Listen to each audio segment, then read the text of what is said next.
আমি জানি আপনারা crime thriller, horror, action, romantic এই টাইপের মুভি বেশি পছন্দ করেন, বাট আমার মনে হয় ড্রামা মুভি সব থেকে বেস্ট। তাই বললে যে সবসময় ড্রামায় দেখতে হবে এমনটা না, অ্যাকশন, ক্রাইম, হরর এগুলোও দেখা উচিত।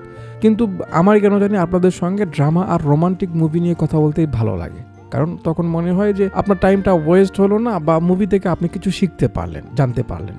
তো আজকের মুভিটাও তেমনই। মুভির টপিক যে একেবারে নতুন বা ইউনিক তা নয়, এমন টপিক নিয়ে আমরা এর আগে অনেক মুভি দেখেছি, কিন্তু এখানে ট্রিটমেন্টটা একটু ভিন্ন।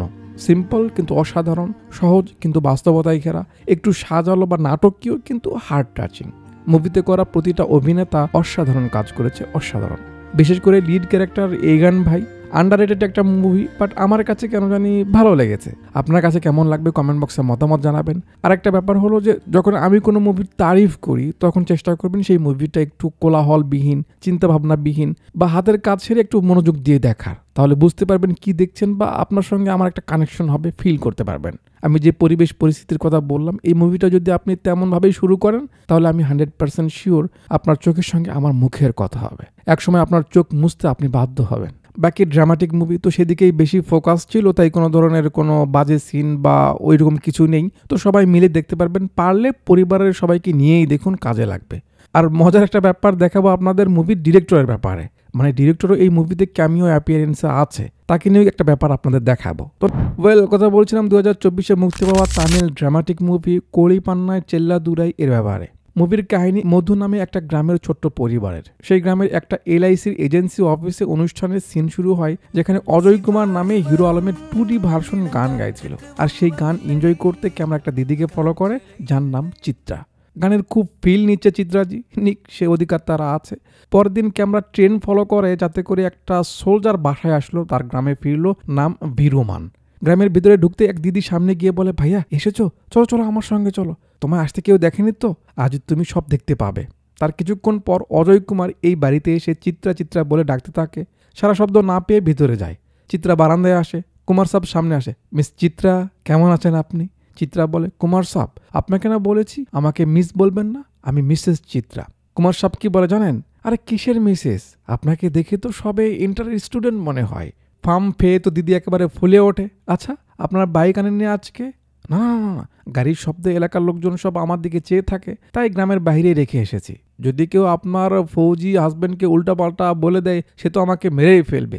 চিত্রা বলে, তাহলে ভয় পান, বলে দুজন হাসাহাসি শুরু করে। আর সেই হাসি খুশি মুহূর্ত এখানে লুকিয়ে দেখছে চিত্রার হাজবেন্ড বীরুমান ফৌজি, মানে একটু আগে যে সোলজারটা আসলো। সঙ্গে তার বোন রয়েছে। সে বলছে, ভাইয়া এসব দেখাতেই তোমাকে ডেকে এনেছি, এমনিতে বললে তো বিশ্বাস করতে না। আমরা দেখি লোকটা প্রায় বাড়িতে আসে, তখন তো বাচ্চারাও বাড়িতে থাকে না, এসব কি সহ্য হয় বলো? এই জন্যই তোমায় আমি ডেকেছি। বীরুমান দেখে চুপচাপ চলে যায়। এদিকে কুমার শানুর হিরো আলম ভার্সন চিত্রাকে গান শুনিয়ে যাচ্ছে। তার গাওয়া দেখে তো আমারও 2 লাইন গাইতে ইচ্ছে করছে, বাট আপনাদের মুড আর খারাপ না করি। গানের ডালি শুরু হয়েছে, একের পর এক গান চলছে। চিত্রা সেই গানের কথাই নিজেকে হারাচ্ছে।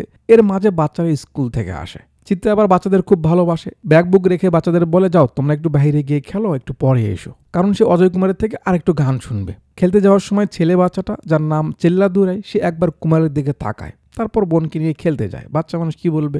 বাচ্চারা চলে যাওয়ার কয়েক ঘন্টা পর ক্যামেরা বাড়িতে ঘুরে আনলে আমরা দেখি বীরুমানের গাড়িটি পচকা বাহিরে, ক্যাসেটে পুরনো গান বাজতেছে, আর এরা এখানে হাত পা বেঁধে পড়ে আছে। ব্যাপার কি? তো ঘটনা হলো, বীরুমান এসে দুজনকে একসঙ্গে দেখে বা কুমারকে তার বাড়িতে দেখে সে রেগে যায়। তারপর দুজনকে মেরে মরে হাত পা মুখ বেঁধে এভাবে ফেলে রেখে মদ নিয়ে বসে গেছে, খাচ্ছে আর বলছে, তোর সাহস কত বড়, শালা আমার বাড়িতে বসে আমার পছন্দের গান আমার বউকে শোনাচ্ছিস। আজ তোদের, চিত্রাকে মিন করে বলছে, আমি ওখানে বর্ডারে রোদ বৃষ্টিতে পড়ছি আর তুই এখানে মস্তি করে বেড়াচ্ছিস। সে এত রেগে গেছে যে এদের কোনো কথাই সে শোনেনি। দুজনকে মারার সিদ্ধান্ত নিয়েছে, তাদেরকে একবারে মেরেই ফেলবে। অনেক চেষ্টা করার পর কুমার হাত খুলতে পারে। সে তার বাঁধন খুলে চিত্রাকেও খুলে দেয়, বলে তার সঙ্গে যেতে, নয়তো এ তাকে মেরে ফেলবে। এমনিতেই সে মার খেয়েছে, উপর থেকে কুমার তাকে ভাবার সময়ও দেয় না। বীরুমান মদ খেয়ে টাল্লি হয়ে গেছে, মানে অনেক সময় ধরেই খাচ্ছে, তাই নেশায় বিভোর হয়ে গেছে। এই ফাঁকে এরা বের হয়ে যায়। চিত্রা বাচ্চাদের কথা ভাবছে, তাদের কি হবে।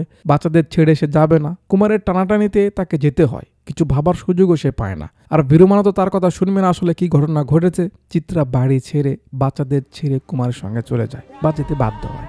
যাই হোক, সে তো চলে গেল, এখন বাচ্চাগুলোর কি হবে? যা ভাবছেন হয়তো তার থেকেও করুণ অবস্থা হতে পারে। পরের দিন বিরুমান বাচ্চাদের নিয়ে কই যেন যাচ্ছে। ছুটকি জিগায়, ভাইয়া আমরা কই যাচ্ছি? মা কই? চেল্লা দুরাই বলে, চুপ থাক গুড়িয়া, বাবা যেখানে নিয়ে যাচ্ছে চল। মা নেই। দুরাইয়ের বোনের নাম সুধা। একটু পর বাস থেকে নেমে তার বাপ হাঁটা শুরু করে, এরাও পেছনে পেছনে যাচ্ছে। তার কিছুক্ষণ পর একটা বাড়িতে আসে যেখানে এক বয়স্ক নানি রান্না করছে। বিরুমান রেগে মেগে বলে, এই রাখুন এদের, আপনার মেয়ে পালিয়ে গেছে, আমি এদের দেখতে পারবো না বলে রাগ বাগ করে যেতে লাগে। চেল্লা দুরাই পিছনে, বাবা আমাদের সঙ্গে নিয়ে যাও বাবা। বিরুমান হারামজাদা এসে চেল্লা দুরাইয়ের হাত মুচড়ে ধরে, কিরে মায়ের সঙ্গে মিশিয়ে আমাকে ধোকা দিচ্ছিলি, আর এখন আমাকে তোদের দেখতে হবে? ব্যথা লাগছে। সে সময় চিল্লাচ্ছে, বাবা ছেড়ে দাও ছেড়ে দাও। মাদার বোর্ড ছেড়ে দিয়ে বলে, খবরদার আসবি না আমার কাছে বলে সে তার মতো যেতে থাকে। চেল্লা দুরাই কাঁদতে কাঁদতে বলে, বাবা আমাদের ছেড়ে যেও না। কিন্তু এবার গলার আওয়াজে জোর ছিল না, কারণ সে ভয় পেয়ে গেছে, না জানি ফিরে এসে আবার পেটায়।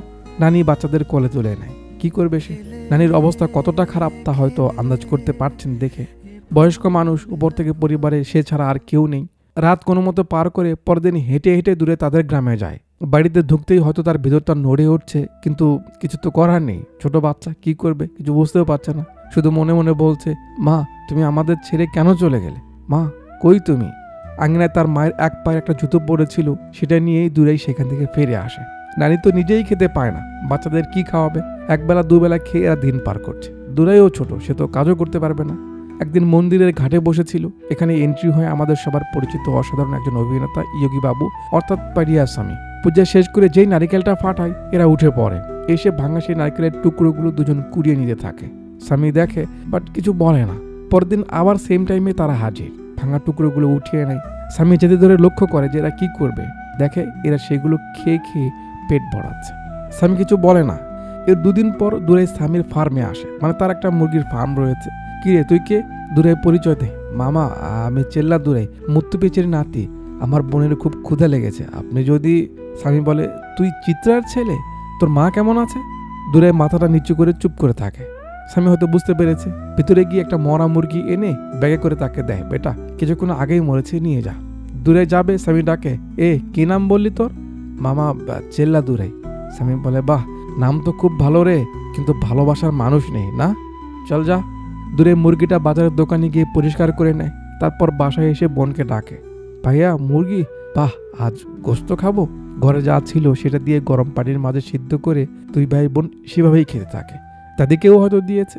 এরপর দূরে একটু রুটি চেয়ে এনে বোনকে খাওয়ায়, মোটরে গিয়ে গোসল করায়, সেই তার খেয়াল রাখে। একদিন সুধা থালা বাটি পরিষ্কার করতে লেগে দেখে তার নানির কোনো সাড়া নেই। কাছে যায়, নানি, সেন কাট করে দেখায় সে মারা গেছে। বাচ্চা দুটো আরো একা হয়ে যায়। সুধা রোজ মন্দিরের পুকুর ঘাটে বসে পানির সঙ্গে কথা বলে। আজ বলছে, তুমি জানো আমার না নানি মারা গেছে আজকে। তার চোখে পানি টলমল করছে, কিন্তু বের হচ্ছে না। উফ, ভিতরে যেন ব্যথা দিয়ে যাচ্ছে সিনগুলো। দূরে যতটা পারে বোনের খেয়াল রাখে। মানুষের বাড়িতে কোনো অনুষ্ঠান হলে সেখানে গিয়ে দাঁড়িয়ে থাকে। ভাগ্য ভালো যে মানুষগুলো ভালো, তাদের খাইতে দেয়। গ্রামে একটা দোকান ছিল, দূরে মাঝে মাঝে তার থেকে রুটি চেয়ে নেয়, কিন্তু টাকা কই পাবে? লোকটা ফ্রিতেই দেয়। যখন ক্ষুদা একেবারে সহ্য করতে পারে না, স্বামীর কাছে যায়, আবার কোনো মুরগি মরেছে কিনা। সেদিন স্বামী বলে, শোন বেটা, আমার তো একটা মুরগি মরলে সেটাই লস, চেষ্টা করি যেন মুরগি না মরে। তোকে কি দিব বলতো? আচ্ছা একটা কাজ কর, তুই কি আমার এখানে কাজ করতে পারবি? তোর দায়িত্ব হবে মুরগির দেখাশোনা করা, যেন একটা মুরগিও না মরে। মরলে তোর চাকরি যাবে।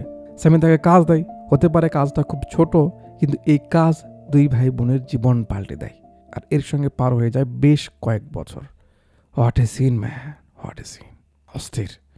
তো ছোট সেই বাচ্চারা এখন বড় হয়ে গেছে। সুধা পড়াশোনা করছে, আজ তার ফাইনাল এক্সাম, তাই নানির থেকে আশীর্বাদ নিচ্ছে। তার বড় ভাই চেল্লা দুরাই, আসল নাম এইগান, বোনের সঙ্গে নানির বাড়িতেই থাকে, সেই তাকে আগলে রেখেছে। দূরে একটা গাড়িও নিয়েছে তার বোনকে কলেজে নিয়ে আসা যাওয়ার জন্য। দুই ভাই বোনের মাঝে কেমন সম্পর্ক তা আস্তে আস্তে বুঝতে পারবেন। তো দুরাই সুধাকে কলেজে নামিয়ে দিয়ে আসুক, ততক্ষণে আমরা এই ছোটুকে দেখাই যার নাম আরিভু। স্বামী এখন ব্রয়লার মুরগির দোকান দিয়েছে। আগে যে তার খামারি ছিল সেগুলো বন্ধ করে দিয়েছে। এই দোকানেই দুরাই কাজ করে। তার পাশের দোকানে এন্ট্রি করায় মুভির অন্যতম আরেক লিড ক্যারেক্টার ব্রিগিদা সাগা, অর্থাৎ সেলভির। একটু পর দুরাই বাজারে আসে। মাংস সাইজ করা তার দায়িত্ব, তাই সে এলেই কাজ শুরু হয়। দুরাই তার কাজে লেগে পড়ে। চায়ের দোকানের ছেলেটা সেলভির কাছে চা নিয়ে যায়, এটাই তার রুটিন। সকাল সকাল দোকান খুলে সব দোকানদারদের চা পৌঁছে দেওয়া। সেলভি চায়ে চুমুক দেয় আর দুরাইয়ের দিকে চেয়ে থাকে। যেভাবে সে চেয়ে থাকে আর চায়ের দোকানের বাইসাবের সঙ্গে কথা বলে, তাতে আমরা স্পষ্ট হয়ে যে সে দুরাইকে পছন্দ করে। দূরে তাকে করে কিনা সেটা পরে বোঝা যাবে। তো দিনের শুরুটা এইভাবেই হয়, সকাল সকাল কাস্টমার কম থাকে, তাই দোকানদাররা নিজেরা একটু গল্প সল্প করে, চাটা খায়। স্বামী সেলভিকে বলে, কিরে আজ দেখি তোর চেহারা দিয়ে আলো ঝরছে, ব্যাপার কি? সেলভি কিছু বলে না, সে তো দূরেকে দেখেই হুঁশ পাচ্ছে না, কিন্তু দূরে তার দিকে তাকায় না। সেলভি দূরেকে মিন করে কথা বলে, কিন্তু সে গায়ে লাগায় না। দূরে আরিফুকে বলে, চল মাছ নিতে যাব।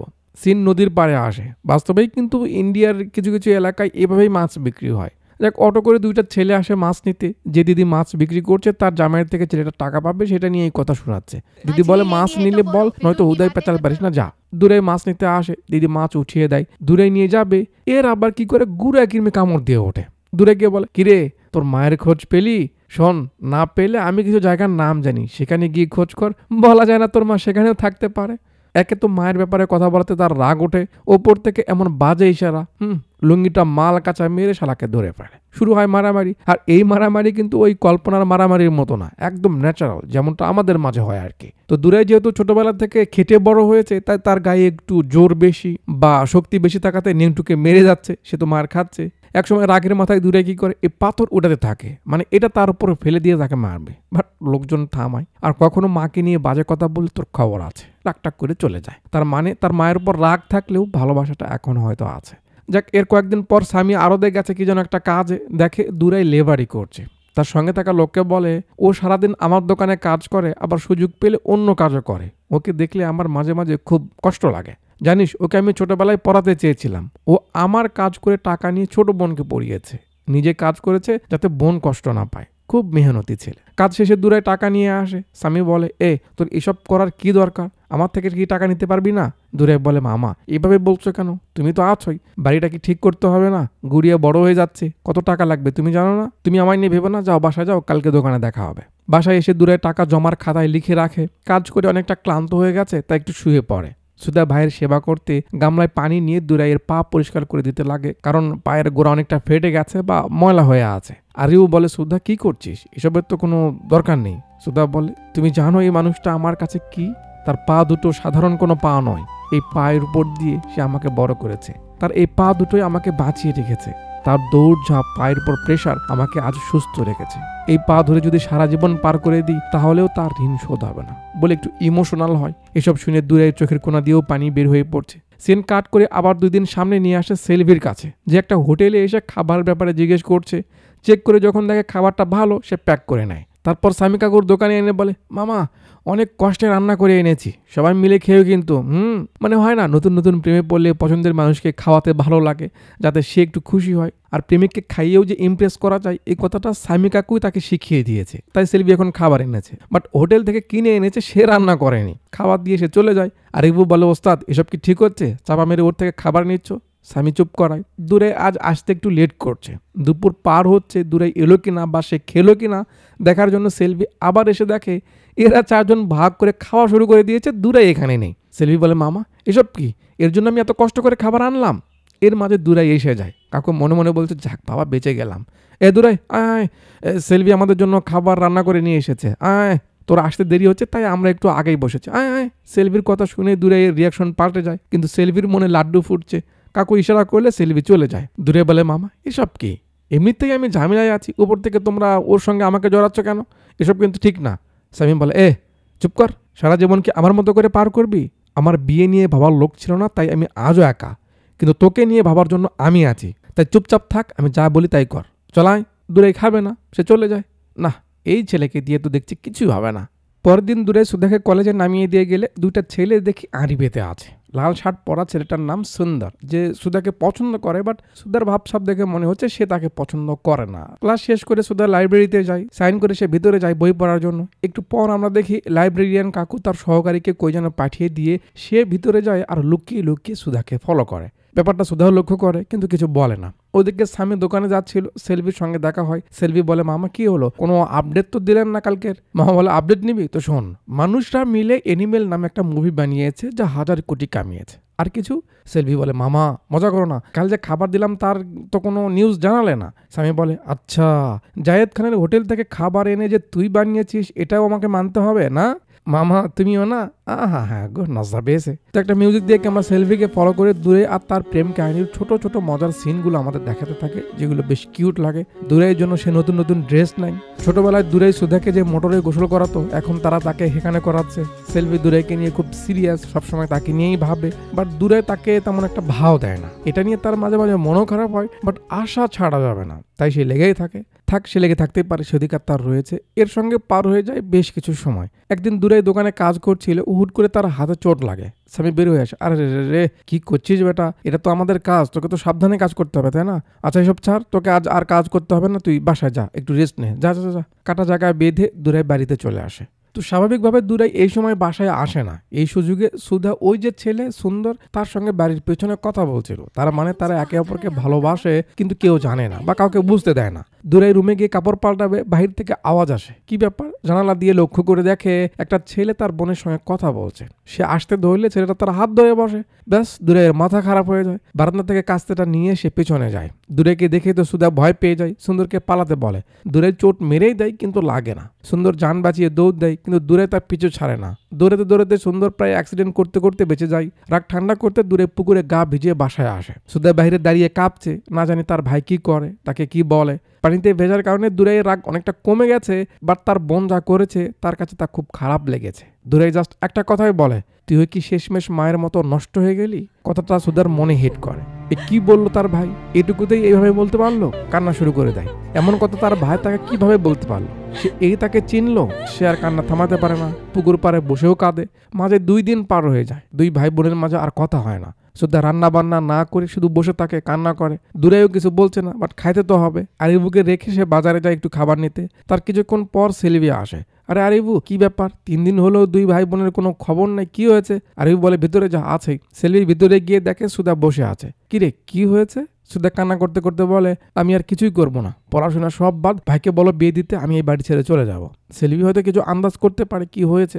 আরিবুর সঙ্গে কথা বলে যে এত রাগারাগি করার কি আছে, ভালো করে কথা বলে কি বোঝানো যেত না? দূরেই ফিরে আসে সুধার জন্য খাবার নিয়ে। সেলভি দূরেকে মিন করি আরো 2 একটা কথা বলে সেখান থেকে চলে যায়।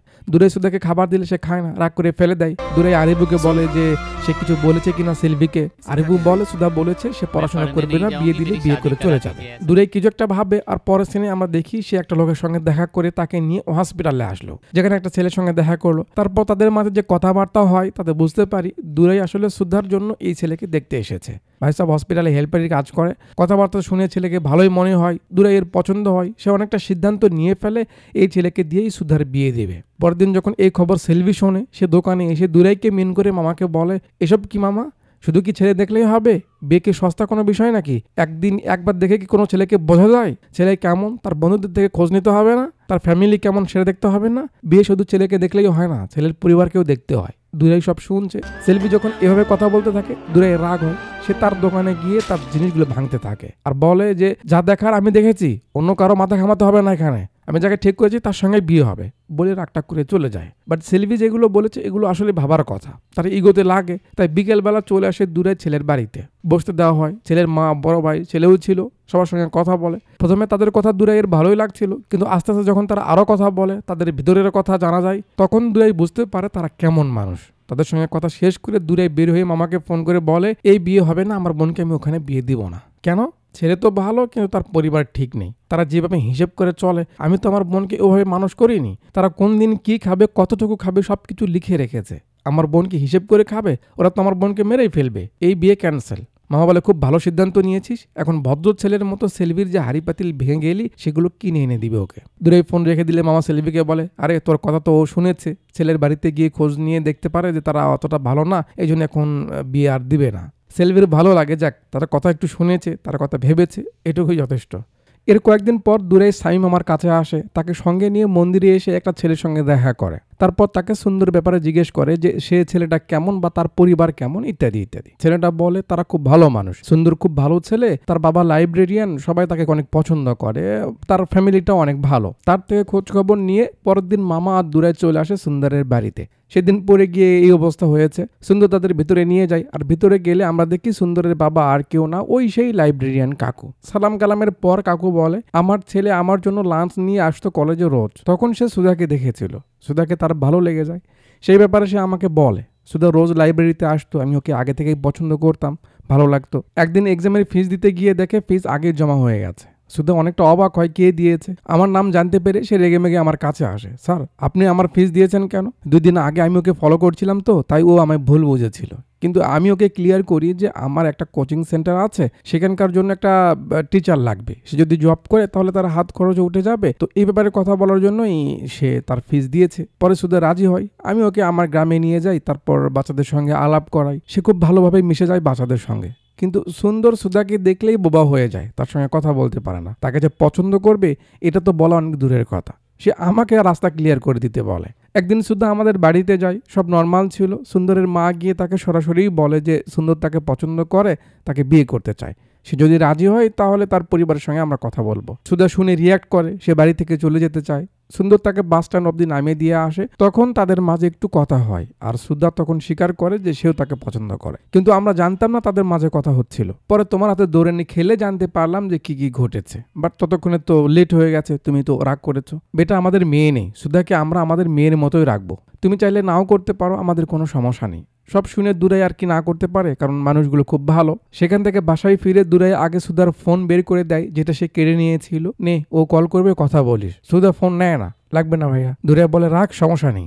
সুধা বলে আমার ফোন লাগবে না, আমি কারোর সঙ্গে কথা বলবো না, আর না মায়ের মতো তোমাকে ছেড়ে কোথাও চলে যাব বলে কান্না শুরু করে। তার কান্না দেখে ভাই কি করে ঠিক থাকতে পারে, অভিমান ভুলে গেছে। সেও ক্ষমা চায় যে এক হাতে সে তাকে বড় করেছে, কখনো এমন পরিবেশ আসবে বা তাকে এমন কিছু দেখতে হবে সে ভাবতে পারেনি। নিজের মতো করে তাকে বড় করেছে, হুট করে একটা ছেলে তাকে এসে নিয়ে যাবে, এটা তো হতে পারে না, তাই সে এমন রিয়াক্ট করেছে। দূরে বলে যা হবার হয়েছে ভুলে যা, আমি ওদের সঙ্গে কথা বলেছি, ওরা খুব ভালো মানুষ, ওরা বিয়েতে রাজি হয়েছে, আমিও রাজি। তো সব যখন ভালো, তাহলে আর দেরি কিসে? বিয়ের কার্ড ছাপানো শুরু হয়। বোনের বিয়ে হতে চলেছে, তাই দূরে সেভিংস বাক্স খুলে তার স্মৃতিগুলো দেখে, সে যে টাকা জমিয়ে রেখেছিল বিয়ের জন্য সেগুলোও দেখে। সেখানে তার মায়ের সেই ওই জুতো, একটা জুতো যে ছোটবেলায় পেয়েছিল, সেটাও যত্ন করে রেখে দিয়েছে। বিয়ের জন্য আরও টাকা লাগবে, তো গ্রামের সবাই মিলে একটা চিট ফান্ড চালাতো, সেটার টাকা প্রতি বছর একজনকে দেওয়া হয় লটারির মাধ্যমে। দুরাই এসে বলে এবার তার বোনের বিয়ে, টাকাটা তাকে দেওয়া হোক। সবাই রাজি হয় যে তাকেই দেওয়া হোক। হ্যাঁ, টাকাও যেহেতু এলো, বিয়ের কার্ড বিলি করা শুরু করে। পুরো গ্রামে তো কার্ড দেওয়া হয়, সঙ্গে দূর দূরান্তরের যত আত্মীয় স্বজন পরিচিত জন ছিল সবাইকে ইনভাইট করা হয়। সব শেষে এরা যায় সেলভিদের বাড়িতে। মামা তার বাপকে আসতে বলে, আর দূরে স্পেশালি সেলভিকে নিয়ে আসতে বলে, যাতে দিদির মনে ছোট্ট করে একটু লাড্ডু ফোটে যাক। তাকে তো নোটিস করলো। এইভাবে বেশ কিছুদিন পার হয়ে যায়। সব কাজ যেহেতু স্মুথলি চলছে, সুন্দর করে হচ্ছে, কোনো সমস্যা নেই, তো দূরে একটু মন্দিরে গিয়ে পুজো টুজো করে সেখানে থাকা ভিখারিদের দান দক্ষিণা করে যেতে লেগে থেমে পেছনে তাকালে আমরা এই আন্টিকে দিয়ে তাকে ফলো করে। দূরে খুব অবাক হয়ে তার দিকে তাকালে পেছনে মিউজিক দিয়ে ক্যামেরা তাকে ভালো করে দেখালে আমরা চিনতে পারি এটা আর কেউ না, তার মা। দূরে এর এমন অবাক হয়ে তাকিয়ে থাকা দেখে পাশের লোকটা বলে, গত 7 দিন ধরে সে এখানেই আছে, মাথায় মনে হয় কোনো সমস্যা, কোনো কিছু মনেই নেই, জানি না কোথা থেকে এসেছে, তুমি কি তাকে চেনো? দূরে কোনো কিছু না বলে তাড়াহুড়ো করে সেখান থেকে যেতে লাগে, কারণ কিভাবে দেখবে এই সিন সে, বাট যেতে পারে না, মাথা ঘুরে পড়ে যায়। ভিক্ষা করা লোকজনগুলো এসে তাকে উঠানোর চেষ্টা করে, বেটা তুমি ঠিক আছো তো? তারা তাকে সামলায়। তারপর কি হয় সেটা দেখার আগে মুভি ডিরেক্টরের ব্যাপারে যে বলতে চেয়েছিলাম মনে আছে আপনাদের, ওইটাকে বলি। এই যে ভিখারি ক্যারেক্টার, এই লোকটাকে দেখছেন, ইনি হলেন মুভি ডিরেক্টর, নাম সিনু রামাস্বামী। দেখানোর মূল উদ্দেশ্য হলো যে ডিরেক্টর হলেই যে বড় কোনো ক্যারেক্টার করতে হবে বা নিজেকে বড় করে সামনে তুলে ধরতে হবে এমন না, ছোট ছোট ক্যারেক্টার করেও যে নিজেকে তুলে ধরা যায়, এটাই আপনাদের দেখানোর উদ্দেশ্য। যাক, দূরে একটু ঠিক হলে মামাকে ডেকে তার মাকে সঙ্গে নেয়, বাড়িতে নিয়ে যাবে। আর যাই হোক, মাকে তো কোনো সন্তান এমন অবস্থায় ফেলে যেতে পারে না যদি সে ভালো মানুষ হয়। মামা বলে, এই অবস্থায় তোর মায়ের না তোর দরকার আছে না তোর বোনের, এখন তার চিকিৎসার দরকার, তাই সুধাকে এখন এসব বলে ওর মাথায় চাপ দেওয়ার কোনো দরকার নেই, আগে তাকে হসপিটাল নিয়ে যায় চল। মামার কথা মতো দূরে তার মাকে নিয়ে মেন্টাল হসপিটালে আসে। একটু পর ডক্টররা আসে, বিস্তারিত শোনে কত বছর হলো তার সঙ্গে দেখা নেই বা কথা নেই। দূরে বলে 12 বছর পর দেখা হলো। শেষবার কই দেখা গেছে তাকে? মন্দিরের বাইরে। কি করছিল? দূরে বলতে পারে না, এটা সে কি করে বলবে, কারণ এটা তো একটা লজ্জার ব্যাপার, তাই না? বাট ডক্টরদের হয়তো জানা জরুরি, তাই মামা বলে অন্য ভিখারিদের মাঝে সেও বসেছিল। ডক্টর বলে, চিন্তা করো না বেটা, এমন কেসের সমাধান হয়, এখানে থাকা খাওয়ার কোনো টাকা দিতে হবে না, জাস্ট মেডিসিনের খরচ তোমাকে উঠাতে হবে, তাহলেই হবে। আমরা চেষ্টা করব সে যেন তাড়াতাড়ি সেরে ওঠে, ঠিক আছে? ডক্টররা তাকে ভিতরে নিয়ে যায়, যেখানে তার মতো আরো অনেক পেশেন্ট আছে। সিন কাট করে বিয়ের 2 দিন আগে নিয়ে আসে। বিয়ে যেহেতু মন্দিরেই হবে তাই সবকিছু রেডি করা হয়, লোকজন আসে, সব ঠিকঠাক হলে পরের দিন বিয়ে হয়ে যায়। প্রথমে বর বউ শ্বশুর শাশুড়ির থেকে আশীর্বাদ নেয়, দূরে বলে মামার থেকে আশীর্বাদ নিতে, তখন স্বামী মামার থেকেও আশীর্বাদ নেয়, কারণ সে তাদের জন্য অনেক কিছু করেছে। এরপর দূরে থেকে নিয়ে 2 ভাই বোনের চোখে মুখে যে একটা রিয়াকশন আর যে একটা ফিল পাওয়া যায়, উফ, একেবারে মনে হচ্ছিল বুকে বেঁধে যাচ্ছিল। সুধা সুন্দরকে নিয়ে পুকুর পাড়ে গিয়ে বলে, ছোটবেলায় আমার সব থেকে কাছের মানুষ ছিল এই পুকুর ঘাট আর এই পানি, তাদের সঙ্গে কথা বলে আমি নিজেকে সামলিয়েছি, তাই এখান থেকেও আমার বিদায় নেওয়া উচিত। ব্যাপারটা হয়তো আমাদের কাছে ভিন্ন রকম লাগছে, কিন্তু বাস্তবেও এমনটা হতেই পারে, এটা নিয়ে অতিরিক্ত ভাবার কিছু নেই। যাক, সব রসম শেষ, সুন্দর সুধার হাত ধরে নিয়ে যাচ্ছে, বরপক্ষ হয়তো আগে চলে গেছে, এখন গাড়িতে উঠতে যাবে, সুধা হাত ছিটকিয়ে দৌড়ে এসে ভাইয়ের বুকে পড়ে কান্না শুরু করে দেয়। বোনটা চলে যাচ্ছে, সে কিভাবে নিজেকে সামনে রাখে, সে ছাড়া তো তার আর কেউ নেই, তার সঙ্গে বড় হলো, এত যত্ন করে বড় করলো, দূরেও কান্না শুরু করে দেয়। 2 ভাই বোনের কান্না দেখে সেখানে থাকা সবগুলো লোক ইমোশনাল হয়ে যায়। এই ফিল আসলে বোঝানোর মতো না। দূরে সুধাকে নিয়ে সেও গাড়িতে ওঠে, তার সঙ্গে সেও যেতে থাকে, হয়তো বাড়ি অব্দি এগিয়ে দিয়ে আসবে। গাড়িতে বসে 2 ভাই বোনের মুখটা একবারে শুকনো, কারণ দুজনেরই কষ্ট হচ্ছে, একে অপরকে ছেড়ে থাকতে হবে। একটু পর আমরা দেখি গাড়ি মেন্টাল হসপিটালে এসে থামলো। দূরে বোনকে নিয়ে ভিতরে এলে সুধা তার মাকে দেখে অনেকটা অবাক হয়, অনেক রাগ অভিমান হয়তো ভিতরে ছিল, কিন্তু তাকে দেখে সবকিছু ভুলে যায়। মায়ের থেকেও আশীর্বাদ নাই, সে তো কোনো রিয়াক্ট করতে পারছে না, বাট কিছু করার নেই। একটু পর তাকে ভিতরে নিয়ে যাওয়া হয়, সেখান থেকে ফিরতে ফিরতে সুধা একটু ঘুমিয়ে পড়ে। এই ফাঁকে দুরাই নেমে শেষবার বোনকে দেখে বিদায় দেয়। এই অবধি তাও মানা যায়, কিন্তু বাসায় ফিরে দুরাই যখন দেখে বোনটা আর ঘরে নেই, তাকে ছাড়া ঘরটা ফাঁকা ফাঁকা লাগছে, তখন কেমন লাগে বলা মুশকিল। চোখের সামনে ছোটবেলার সিনগুলো ভেসে ওঠে আর দূরে একবারে হাউমাউ করে কান্না শুরু করে দেয়। আর ইবু তাকে শান্ত করার চেষ্টা করে, কিন্তু এতদিনের সম্পর্ক, এতদিন একসঙ্গে থাকা হুট করে কিভাবে আলাদা থাকে, তার স্মৃতি তাকে একা করে দেয়। দূরে তার বোনকে ছাড়া কোনো কিছু ভাবতেই পারে না। ওদিকে সুধার অবস্থাটাও ভালো না, ভাইকে ছেড়ে সেও ভালো নেই, ভাইয়ের কথা মনে পড়লে একেবারে কান্নায় ভেঙে পড়ছে। সুন্দর যতটা পারে তাকে সান্ত্বনা দেয়, সাপোর্ট করে, বাট কোনোভাবেই সুধা ঠিক থাকতে পারে না। দূরেই ঠিকমতো রাতে ঘুমাতে পারে না, চমকে চমকে ওঠে। আর ইবু তার সাথে রয়েছে, সে তাকে বোঝায়। পরিবারে বাবা মা না থাকলে বড় ভাই বাবার মতো হয়ে যায় আর বড় বোন মায়ের মতো হয়ে যায়। যাক, এইভাবে বেশ কয়েকদিন পার হলে সুধা সুন্দরকে নিয়ে সেলভির বাড়িতে আসে। হাই হ্যালো হওয়ার পর সেলভি লক্ষ্য করে সুধার মন খারাপ, জিজ্ঞেস করে কি হয়েছে রে। সুধা বলে, ভাইয়ের চিন্তায় আমার ভালো লাগে না, আমার খারাপ লাগে, না জানি সে কি করে কি খায়, আমার সবসময় টেনশন হয়। সেলভিকে বলে, তুই একটু আমার ভাইয়ের খেয়াল রাখবি। সেলভি বলে, আর এটা কোনো সমস্যা নয়, আমি মাঝে মাঝে গিয়ে রান্না করে দিয়ে আসবো নি, সবকিছু লক্ষ্য করবো নি, তুই এসব নিয়ে চিন্তা করিস না, যা পাগল। এর মাঝে আরো বেশ কিছুদিন পার হয়। দুরাই লেট করে দোকানে এসে দেখে মামার দোকান এখনো খোলেনি, মানে সকাল সকাল পানি খেয়েছে। দূরে এটা নিয়ে একটু শাসন করে যে বয়স হয়ে গেছে, তোমাকে এখন এসব কেন খেতে হবে। মামা বলে, আরে ছাড় আমার কথা, খুশির মুহূর্ত তাই খাচ্ছি।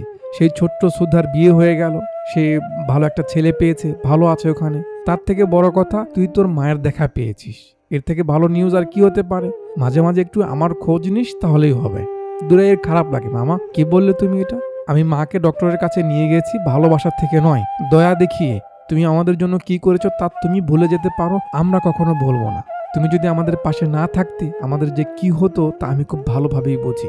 দুনিয়ার সব খুশি পেলেও তুমি আমার সঙ্গে থাকবে, এটাই ফাইনাল। আর হ্যাঁ, তোমার আগে যদি আমি মারা যাই তো আমার চিতায় শুধু তুমি অগ্নি দিবে, তুমি, আর কেউ না, আমি বলে গেলাম। মামা বুঝতে পারে সে তাকে কতটা ভালোবাসে। খুশির সময় এসব কি বলছিস, রাখ এসব রাখ, আমি একটু বাসায় গেলাম, তুই দোকান সামলা, বলে মামা চলে যায়। দুপুরের পর একটা ছোট্ট মেয়ে দোকানে আসে। দূরে যে কি চাই ছুটকি, মেয়েটা বলে, ভাইয়া আমি তোমার ছোট বোন, আমার বাবার নাম বীরুমান।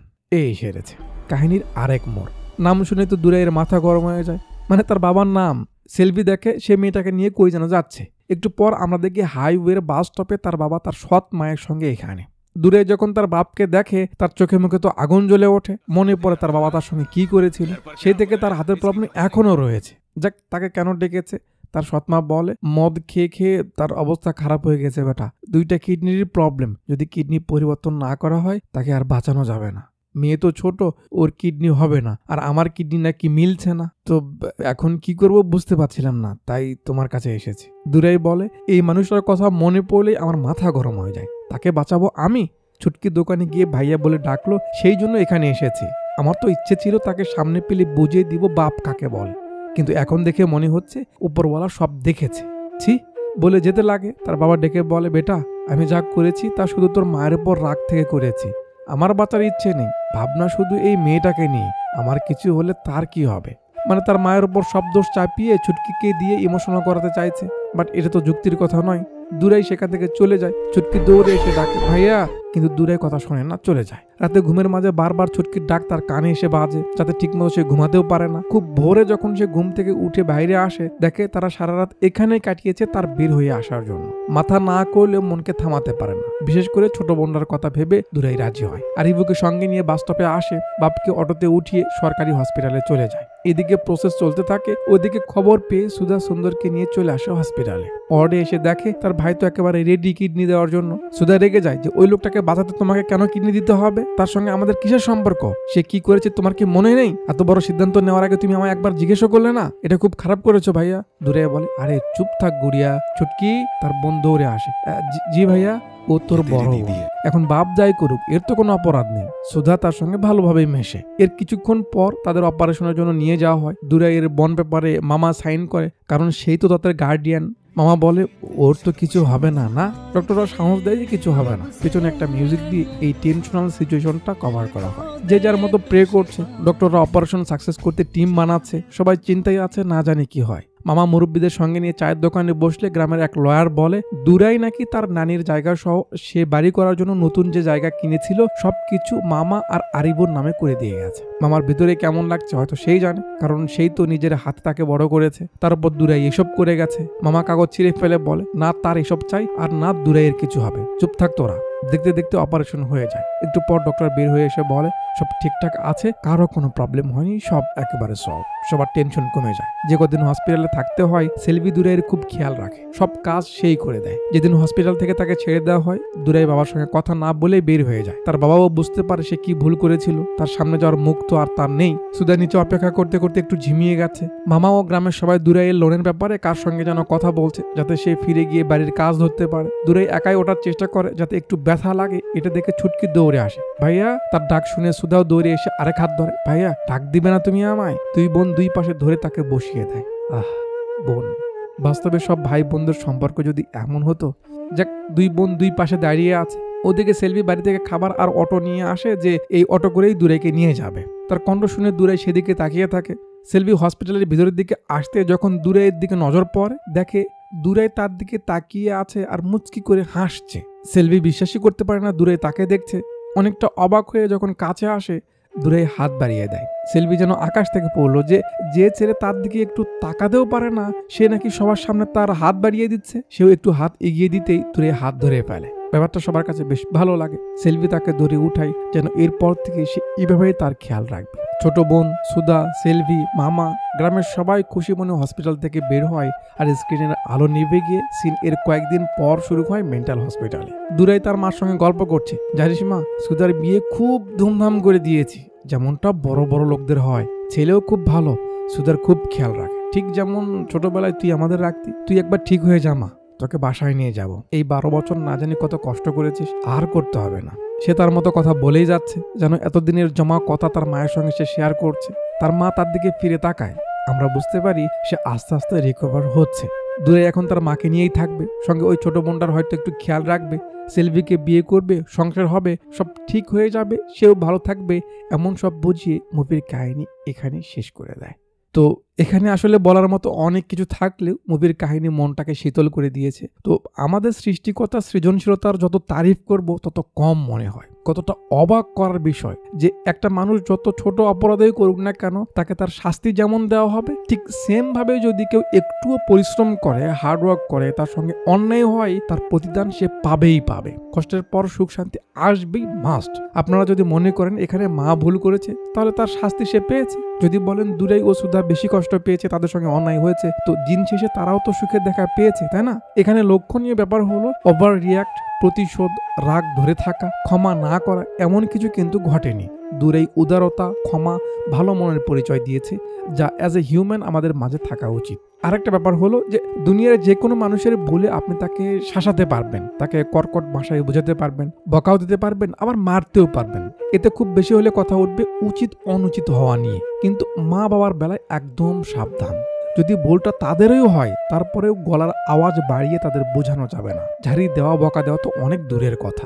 বাবা মায়ের মতো উদারতা, তাদের মতো মন, তাদের মতো ছাড় দেওয়া আপনার আমার দ্বারা এই জন্মে সম্ভব না, টোটালি ইম্পসিবল, কখনো না। এই জন্য আমাদের ধর্মে বলা হয়েছে যে যদি আল্লাহ দুনিয়াতে কারোর কাছে মাথা নত করার আদেশ দিত, কাউকে সেজদা করার অনুমতি দিত, তাহলে সন্তানদের অর্ডার করা হতো তারা যেন মা বাবার সামনে মাথা নত করে, তাদের পায়ে সেজদা করে। কত বড় তাদের মর্যাদা।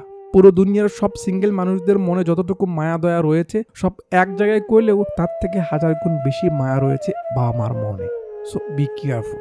যাদের সঙ্গে গলার আওয়াজ উঁচু করে কথা বললেও বেয়াদবি হয়ে যায়, তাদের সঙ্গে তর্ক করা, বকা দেওয়া, তাদের অবহেলা করার মতো দিন যেন আপনার কখনো না আসে। যদি আপনি সন্তান বেঁচে থাকতেও আপনার বাবা মাকে মরার মতো বাঁচতে হয়, বা তাদের মনে যদি একবার এই কথা ওঠে যে আমাদের সন্তান না থাকাই বুঝি ভালো ছিল, কসম করে বলছি আপনি ধ্বংস হয়ে যাবেন, আপনার শান্তি চলে যাবে। সর্বোপরি আপনার মতো মানুষের বেঁচে থাকার কোনো অধিকার নেই। ধিক্কার আপনার এই জীবনকে। উপরওয়ালা আমাদের সবাইকে সঠিক বুঝ দান করুক। আচ্ছা, তো যাওয়ার আগে ভিডিওতে একটু লাইক, শেয়ার, কমেন্ট করে যাবেন, আর সাবস্ক্রাইব না করে থাকলে একটু করে দিবেন। ভিডিও ডিসক্রিপশনে আমার ফেসবুক আইডি লিঙ্ক রয়েছে, সেখানে গিয়ে একটু ফলো দিয়ে আসবেন। আর উপরে যে হকারি করা হয়েছে ওটা নিয়ে সিরিয়াস হওয়া দরকার নেই, ওটা জাস্ট একটা বিজনেস। ঠিক আছে, এতক্ষণ পর্যন্ত আমার সঙ্গে থাকার জন্য আপনাদের সবাইকে অনেক অনেক ধন্যবাদ।